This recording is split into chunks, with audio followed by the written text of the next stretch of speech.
দিনটি 16ই নভেম্বর। এই দিনটি আমার কাছে অত্যন্ত স্পেশাল একটা দিন, কেননা এই দিনেই আমি আমার ছোট্ট ছেলেটার মুখটা দেখেছিলাম প্রথম। মা হওয়ার অনুভূতিটা যে কত আনন্দের সেটা প্রত্যেকটা মা যখন প্রথম মা হয় তখনই তারা বুঝতে পারে। আমি মনে করি প্রতিটা মাই সেই দিন থেকে মা হয়ে ওঠার চেষ্টা করে এবং আস্তে আস্তে মা হয়ে ওঠে। মায়ের যে কত দায়িত্ব, কত গুণাবলী থাকে, আসলে সবই কি আমরা পূরণ করতে পারি কিনা জানি না, তবুও চেষ্টা করে যাই প্রতিদিনই। আজকে আমার ছেলের জন্মদিন ছিল, তো ভেবেছিলাম কিছুই করব না, কেননা অনেক দিন যাবতই আমাদের মনের অবস্থাটা তেমন একটা ভালো ছিল না।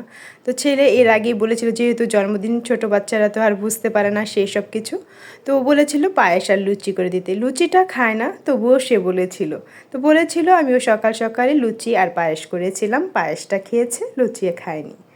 তো এটা দিয়ে প্রথম শুরু করলাম, ভাবলাম যে একটু কিছু রান্না করে, রান্না তো প্রতিদিনই করতে হয়, তো রান্না করব যেহেতু, তো ভাবলাম এগুলো একটু করে নিই। আলু ভেজে নিলাম, আলু ভাজাটা ওর পছন্দই ভাবে। বেগুন ভেজে নিলাম, আর পালং শাক রান্না করলাম। শাকের মধ্যে এতটাই তেল দিয়েছিলাম, পরে ছেঁকে তুলতে হয়েছে, বুঝতে পারিনি তেলটা বেশি হয়ে গেছে। আর মুগের ডাল রান্না করলাম, আলু কপি রসাটাও করে নেব। তো এইগুলোই রান্না করে ছেলের সামনে দিলাম, আর ছেলের বাবাকে দিয়েই আশীর্বাদটা প্রথম করালাম। যেহেতু বাড়ির কেউ এখন নেই এখানে, সেহেতু ওর মনটাও খুব খারাপ, কেননা প্রতি বছর ওর জন্মদিনটা বাড়িতেই সবার সাথে একসাথে পালন করে। আর ওর বোন থাকে, আর জন্মদিনের দিন ওর বোনগুলো নাচানাচি করে, ওর খুব এটা ভালো লাগে, খুব এনজয় করে এই জিনিসটা। তো গতকাল রাতে ওর গত বছরের যে জন্মদিনের ভিডিওগুলো নাচের বোনের, সেগুলো দেখছিল, আর হয়তো বা মনে মনে ভাবছিল, বলতে পারেনি, কিন্তু আমি বুঝতে পেরেছি যে ও খুব মিস করছিল। যাই হোক, তা আজকে এইভাবে জন্মদিনটা আমরা পালন করে দিই। কিছু তো করতে হবে, নয়তো মনটাও খারাপ থাকবে, কিন্তু ও যে ছটফট ছটফট করে, আসলে কোনো কিছুই করা হয়ে ওঠে না সেইভাবে। তো আমি খাবার থালাটা একটু বেড়ে নিলাম, এই যে আলু ভাজা, বেগুন ভাজা, পালং শাক, আর মুগের ডাল, আর আলু কপি রসাটা, আর পায়েসটা যেহেতু সকালে করেছিলাম সেহেতু পায়েসটাও দিয়ে দিয়েছি। এগুলোই ছিল ওর খাবার। আসলে ও নিরামিষ খাবার খুব পছন্দ করে, নিরামিষ খাবার খেতে খুবই ভালোবাসে। সেই বেলায় সে প্যাংছা করে না, মানে বায়না ধরে না, কিন্তু মাছ মাংস ডিম দুধ খেতে চায় না, খুব জোর করে খাওয়াতে হয়। তোর বাবাই প্রথম আশীর্বাদটা করলাম, বললাম কেউ যেহেতু নেই তুমি একটু করে দাও, আর কাউকে বলাও হয়নি, আমরাই করব। তো এইভাবে ও আশীর্বাদটা একটু করে নিল, তারপর ওকে খাইয়ে দিব। আসলে নিজে হাতে খেতেও চায় না, বা মানে খাওয়া দেখলে খুব জোরাজুরি করে আসলে খাওয়াতে হয়। হয়েছে, ওর বাবার সাথে খুব দুষ্টুমিও করছে।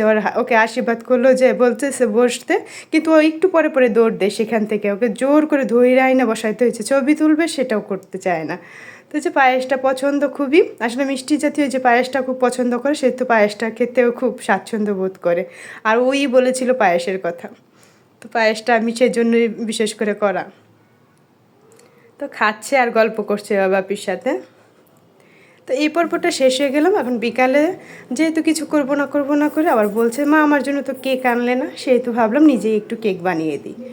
সুজি, ময়দা, তারপরে চিনি, সামনে একটু হলুদের গুঁড়া দিয়েছি কালার আসার জন্য, সয়াবিন তেল, বেকিং পাউডার, সব কিছু একসাথে ভালোভাবে মিশিয়ে নেব।